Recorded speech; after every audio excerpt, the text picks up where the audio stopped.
Terima kasih masih bersama YPB Movie. Jadi cerita kita berlanjut dengan Pegito yang tiba di timeline baru dalam multiverse Dewa Tua Kronoa dipaksa untuk bertarung dan merekrut prajurit kuat yang bisa membantunya dalam turnamen mendatang untuk menentukan nasib semua makhluk di seluruh ciptaannya. Di hadapannya seorang musuh merah gelap muncul dari kehancuran dan api, berbicara kepadanya dengan penuh kewaspadaan. Pegito penasaran.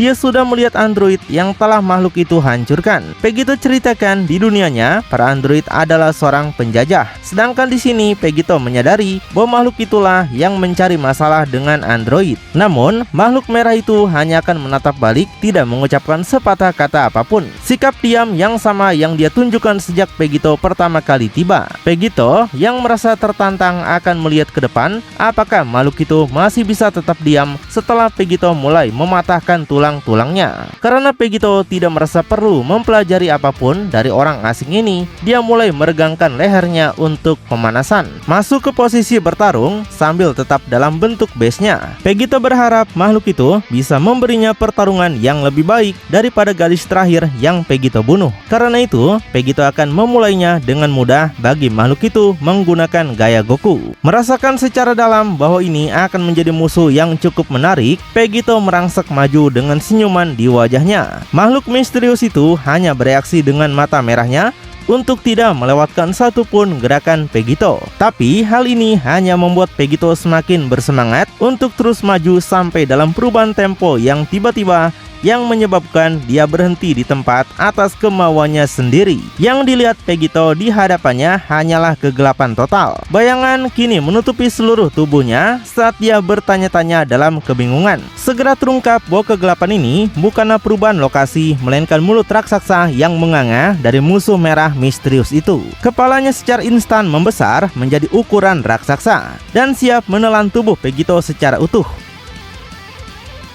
Dan dengan gigitan yang penuh semangat, kepala makhluk itu mengatupkan giginya dan tampaknya benar-benar berhasil memakan Pegito tanpa ada tanda-tanda Pegito lagi di panel tersebut. Tapi rupanya pahlawan kita telah lolos dari yang lebih buruk sebelumnya. Dan meskipun meluncur di tanah di tempat lain dalam mode panik, dia berhasil meloloskan diri dari cengkraman lawannya tepat pada waktunya. Tapi saat dia berhenti dan melihat ke kanannya, sepertinya bahaya baru saja dimulai. Sekarang anggota tubuh besar makhluk itu lainnya yang meluncur ke arah Pegito dengan kecepatan penuh. Kali ini adalah tangan raksasa. Dan dengan kecepatan serta akselerasi yang begitu cepat di luar dugaan, Pegito nyaris tidak sempat menolehkan kepalanya. Sampai dengan hantaman geprekan, tangan raksasa itu menghantam Pegito sepenuhnya, memukul seluruh tubuhnya dengan satu tebasan yang menerbangkan Pegito terpental ke belakang. Tapi saat Pegito bergerak ke belakang, dia dengan cepat melakukan salto akrobatik beberapa kali sebelum akhirnya menyeimbangkan dirinya tinggi di udara dan menggerutu dengan tubuhnya yang gemetar. Pegito merasa kecepatannya seharusnya melambat dengan ukuran sebesar itu, tapi dia melihat makhluk itu tampaknya malah menjadi lebih cepat setiap kali melakukannya. Namun tanpa diketahui Pegito kembali ke makhluk itu, dia belum selesai dengan serangannya. Sekarang dengan menghentakkan kaki kirinya ke tanah,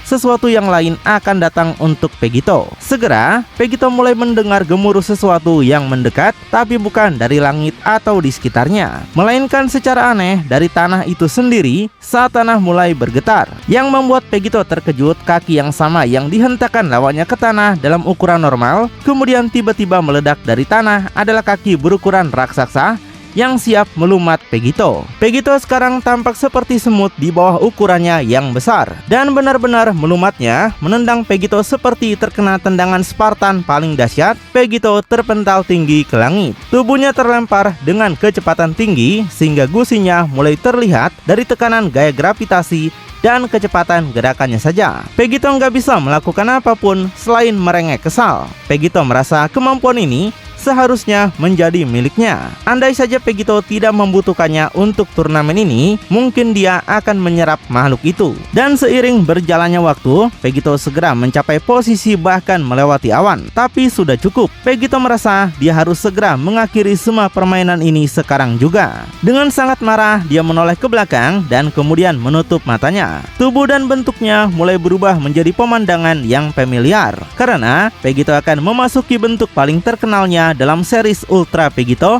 yaitu menampakkan dirinya dalam perubahan campuran Ultra Ego dan juga Ultra Instinct. Dan dengan cincin waktu di tangan kanannya, rasanya seperti melihat langsung ke masa lalu.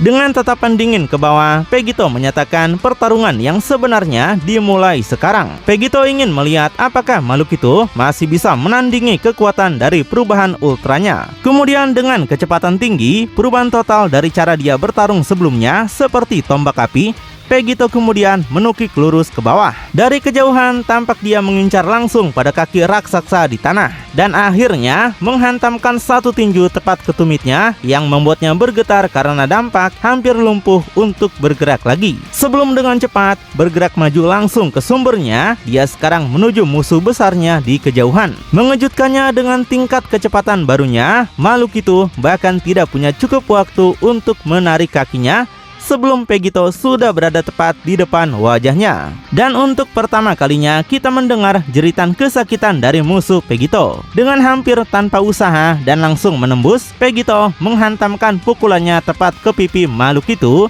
hingga membuatnya pusing 7 keliling. Tapi saat dia kehilangan keseimbangan, sepertinya dia sudah memikirkan langkah selanjutnya. Dari punggungnya, anggota tubuh hitam yang aneh mulai tumbuh. 2 sayap iblis tumbuh seketika seperti Kazuya. Dan masih dengan sikap diamnya, ada rasa percaya diri baru bagi petarung itu. Dengan sayap-sayap ini diaktifkan, kekuatan dan kecepatannya tampaknya meningkat sebagai hasilnya. Namun, tindakan pertamanya terlihat seperti mundur, terbang tinggi ke langit dalam aura merah yang kuat. Tapi, melihat dari bawah dengan senyuman, Vegito menegaskan bukan cuma makhluk itu yang punya sayap di sini. Kemudian, Vegito juga menunjukkan sepasang sayap angel putihnya sendiri yang biasanya terlihat menyertai transformasi Seraphim, tapi sekarang dikombinasikan dengan bentuk ultranya. Dan dengan itu, Vegito mengejar dengan kecepatan lebih dari sebelumnya. Hal ini disadari segera oleh makhluk merah tersebut yang tampaknya memang sedang mencoba meninggalkan pertempuran ini. Tapi dengan Vegito yang sudah berada di sampingnya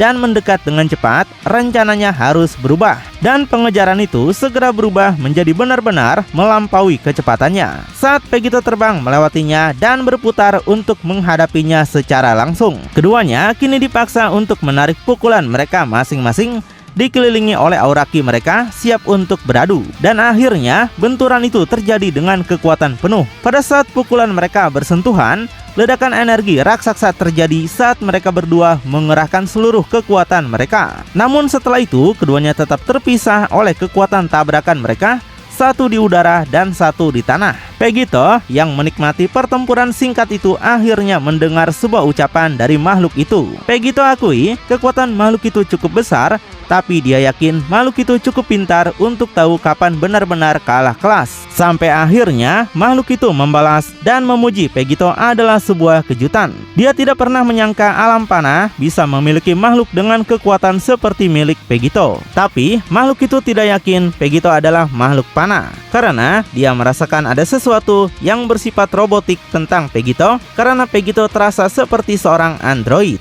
Dan dengan asumsi yang secara tidak sengaja akurat itu, dengan tangan kanannya terulur, makhluk itu mulai menghasilkan bola energi api raksasa yang menakutkan, siap untuk dilemparkan. Tapi sampai dengan satu tembakan laser, bola energi makhluk itu musnah di depan matanya, bahkan sebelum bisa dia lemparkan. Vegito tegaskan makhluk itu mungkin lebih dekat dengan kebenaran daripada yang dia pikirkan. Tapi jangan pernah berpikir sedetik pun dia bisa memperlakukannya seperti android-android itu. Kita kemudian melihat jari Vegito yang masih berasap karena dialah yang menembakkan laser tadi. Tapi kepercayaan diri itu segera terpatahkan saat makhluk itu muncul tepat di belakang Vegito. Kecepatannya berubah drastis, mengejutkan Vegito sendiri. Tapi sayangnya, makhluk itu naif jika berpikir Vegito adalah lawan yang tidak akan tertawa terakhir. Saat dia menghantamkan dengkulnya pada punggung Vegito, rupanya sayap Vegito segera membungkus untuk membuat pertahanan darurat. Vegito sudah bilang bahwa dia tidaklah sama, tapi tidak menyerah. Makhluk itu menggunakan sayap iblisnya sendiri, memegang pangkalnya sebelum dia memisahkannya sepenuhnya. Dan seperti manusia gua primitif,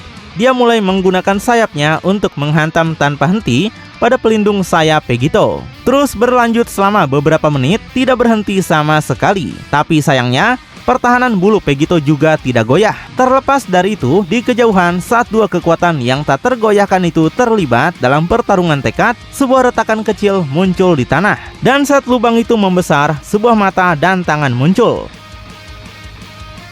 Secara mengejutkan, Pegito sendiri muncul secara diam-diam, entah sebagai klon atau benar-benar meninggalkan pertahanan sayap itu secara rahasia tanpa diketahui oleh makhluk itu. Saat dia terus menyerang secara tidak masuk akal, Pegito mulai bergerak maju dengan kecepatan dengan tangan terulur. Tapi karena kehadiran gelap yang mendekat, akhirnya musuh menyadarinya dan melirik ke belakang. Pada saat makhluk itu berbalik sepenuhnya dan pertahanan sayap itu runtuh, Pegito sudah datang dengan dua serangan energi raksasa di masing-masing tangan di kedua sisi. Tampak hampir seperti planet mini dengan cincin orbit masing-masing. Tapi reaksi makhluk itu cukup sederhana, di mana dia membesarkan tubuhnya semakin besar sampai saat Pegito mendekat dengan serangan energi ganda. Makhluk itu bergerak maju, dan dalam sekejap Pegito menemukan kedua sisinya tertutup oleh gelombang daging besar yang merangsek maju dengan kecepatan. Seketika, kedua serangan energinya direnggut langsung dari tangannya karena tangan makhluk itu membesar 5 kali ukuran Pegito sendiri. Pegito dibiarkan meluncur maju, dirampok terang-terangan bola energinya. Saat Pegito bergerak maju, makhluk itu menggunakan kesempatan ini untuk mematahkan momentum majunya, menghantamkan serangannya langsung ke dada Pegito, menghempaskan Pegito mundur untuk meluncur di tanah dengan tangan dan kakinya. Sementara secara bersamaan, petarung raksasa mirip Piccolo itu melakukan salto ke belakang untuk beberapa jarak, tapi menyeimbangkan diri dan pulih dari kerusakan. Pegito merasa terkesan padanya. Pegito akui makhluk itu bisa mengimbanginya dalam bentuk ini dan tidak buruk sama sekali. Tapi kejutan lainnya datang saat sekali lagi dia mendapati tubuhnya tertutup oleh bayangan gelap yang seharusnya tidak ada di sana. Dengan kecepatan buta yang tidak bisa dijelaskan, pukulan raksasa lawannya terlihat meluncur tepat ke arahnya. Ukurannya saja membuatnya hampir mustahil untuk menghindar ke arah manapun. Tapi meskipun hampir mustahil, kita akan mengharapkan Pegito setidaknya mencoba melakukan gerakan. Namun saat pukulan itu kini mencapai jarak sentuh dari wajahnya secara aneh, Pegito tetap berdiri diam sambil bergumam. Pegito lupa karena sebenarnya dia bisa melakukan sesuatu seperti ini juga. Secara luar biasa, pukulan itu kemudian tiba-tiba terhenti, tapi bukan oleh Pegito secara fisik, melainkan oleh tangan raksasa energi yang muncul dari Susanoo-nya. Saking banyaknya kemampuan yang Pegito miliki, dia sampai baru ingat betapa banyak hal yang bisa dia lakukan. Jadi sekarang Pegito butuh sedikit penyegaran untuk mengingat teknik lainnya. Ketika muncul dari tanah sekarang adalah bentuk raksasa Susanoo sempurna yang legendaris. Pertama kali digunakan oleh Son Goku di Dragon Ball Super original, kemudian diambil alih oleh Ultra Pegito sendiri. Seperti makhluk mistis yang telah tidur selama beberapa dekade, Susanoo meledak dari tanah yang terbuat dari energi Pegito. Perlahan menekan ke bawah dan ke belakang pada tangan makhluk itu. Dan setelah berdiri sepenuhnya, lawan Pegito tampak kerdil karena tangan raksasanya tampak tidak istimewa lagi. Tapi melihat pemandangan seperti itu, setidaknya itu akhirnya membuatnya memikirkan kembali kecurigaan sebelumnya. Makhluk itu menyadari bahwa Pegito bukanlah android. Sebaliknya dia merasa kekuatan Pegito ini mengingatkannya pada iblis. Makhluk itu tidak bisa membiarkan apapun terjadi begitu saja, sampai tiba-tiba tubuh makhluk itu mulai menegang dan memompa lagi, mengerahkan setiap sisa energi terakhir yang dia miliki. Dengan raungan dalam yang mengerikan yang keluar dari mulutnya, tidak lagi hanya satu bagian atau anggota tubuh monster itu yang menjadi besar, tapi sekarang seluruh tubuhnya menjadi raksasa. Ukurannya menyamai tinggi penampakan energi Susanoo Pegito. Kini saling berhadapan langsung. Pertempuran kecil itu telah berubah menjadi pertempuran para titan. Kedua petarung kini berteriak sekuat tenaga dengan kemarahan muncul di wajah makhluk itu, sementara Pegito yang terbungkus dalam penampakan raksasanya juga memperkuat suaranya melaluinya. Keduanya berteriak karena mereka kini terkunci dalam pelukan satu sama lain. Dua petarung seukuran gedung pencakar langit itu menatap jauh ke dalam jiwa dan semangat bertarung satu sama lain. Namun dalam momen singkat bersama ini, keduanya akhirnya mengetahui sesuatu tentang satu sama lain. Pegito tanyakan, di alam semesta ini apakah makhluk itu yang terkuat di sini? Dan bagaimana makhluk itu bisa mendapatkan kekuatan seperti ini sedari awal, meskipun Pegito belum mencapai batasnya. Jika saja makhluk itu tahu apa yang harus Vegito lakukan, bahkan untuk menjadi sekuat sekarang, pasti ada sesuatu yang istimewa tentang makhluk itu juga. Selain itu, Vegito juga ingin tahu siapa namanya. Makhluk itu memperkenalkan namanya sebagai Goro dan tidak tahu apa maksud Vegito, karena dia juga baru saja sampai di alam ini. Goro dipanggil oleh android planet ini menggunakan alat yang mereka sebut teknologi canggih. Sepertinya android di sini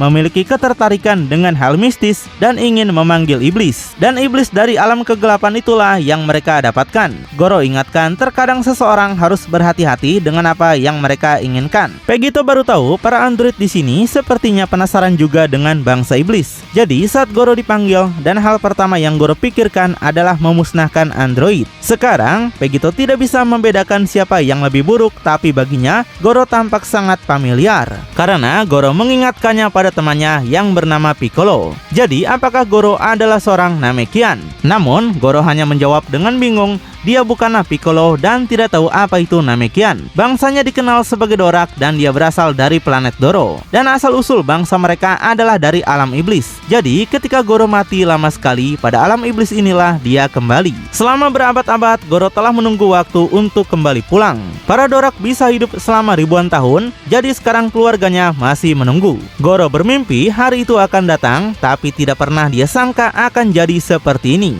Goro menghancurkan para android ini karena mereka tidak puas dengan hanya satu iblis yang dibebaskan. Mereka ingin seluruh alam iblis masuk ke sini. Karena itu, Goro tidak bisa membiarkannya. Jadi, Goro menghentikan mereka di sini sebelum semua kehidupan hancur. Selain itu, Goro tidak punya alasan untuk melawan Vegito sekarang. Setelah dia tahu Vegito sama sekali tidak seperti mereka, dia sarankan mereka bisa menghentikan pertempuran ini. Tapi, kata-kata seperti itu hanya masuk telinga kiri keluar telinga kanan bagi Vegito yang dengan senyuman acuh tak acuh. Vegito akui sama seperti para Namekian, Goro adalah semacam varian Piccolo yang sangat kuat. Dan seperti yang dia pikirkan, Goro akhirnya akan bertugas di timnya dalam turnamen. Kecerdasan dan teknik Goro, Vegito yakin akan menutupi kekurangan dalam kekuatan mereka. Vegito menyesal mendengar tentang penantian panjang Goro untuk melihat keluarganya. Karena percayalah, Vegito juga bisa merasakannya. Tapi Vegito khawatir Goro tidak bisa mengalahkannya di sini. Jadi Goro masih punya waktu untuk menunggu sebelum bisa bertemu keluarganya.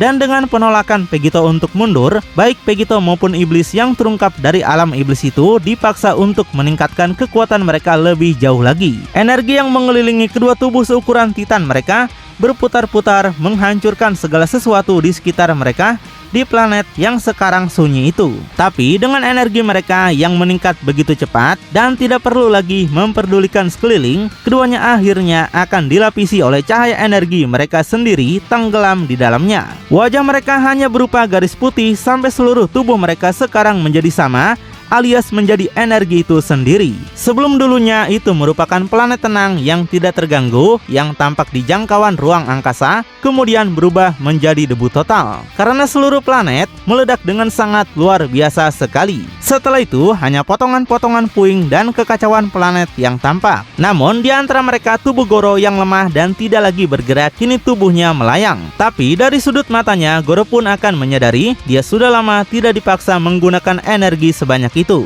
Dia pasti lelah melakukannya secara berlebihan dan membawanya bersamanya. Goro senang akhirnya dia bisa melihat putrinya lagi.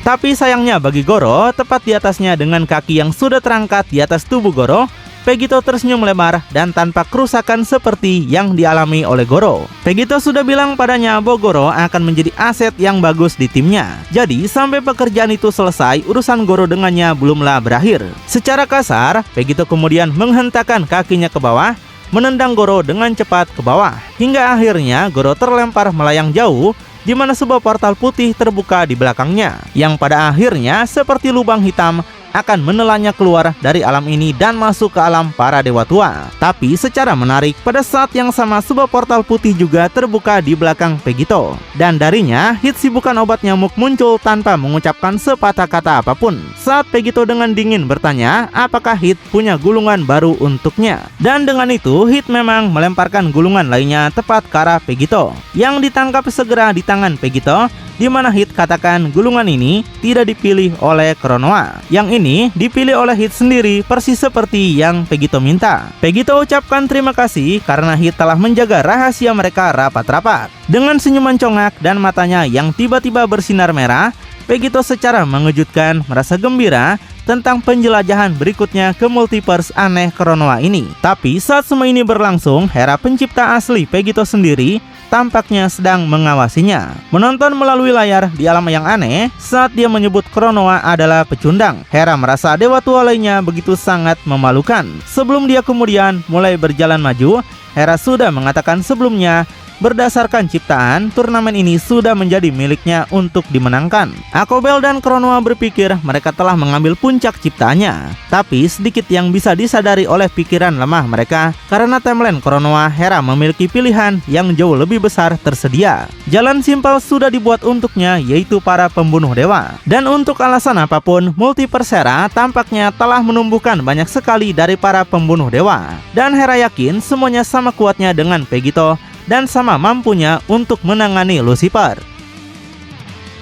Hingga secara luar biasanya, kata-kata Hera sama sekali bukan gertakan, karena entah bagaimana dia mendapatkan lebih banyak anggota secara instan sebelum dewa tua lainnya dalam waktu singkat. 6 kesatria seian semuanya tampaknya adalah pembunuh dewa dari berbagai timeline lain. God Killer Goku, God Killer Gohan, God Killer Vegeta, God Killer Broly, God Killer Piccolo, dan God Killer Gogeta. Semuanya akan ada di sana dengan pengecualian God Killer Vegito dan juga Trunks. Karena Vegito adalah pemeran asli, sedangkan God Killer Trunks sekarang sudah diserap oleh Vegito. Yang tersisa adalah varian Saiyan terkuat yang pernah ada. Kartu-kartu as para dewa tua tampaknya menumpuk semakin tinggi untuk melawan pahlawan kita Ultra Vegito. Lalu bakal sekuat apakah para God Killer dari berbagai timeline ini? Makin penasaran? Tonton kelanjutannya di channel YPB Movie, channelnya anime bapak-bapak.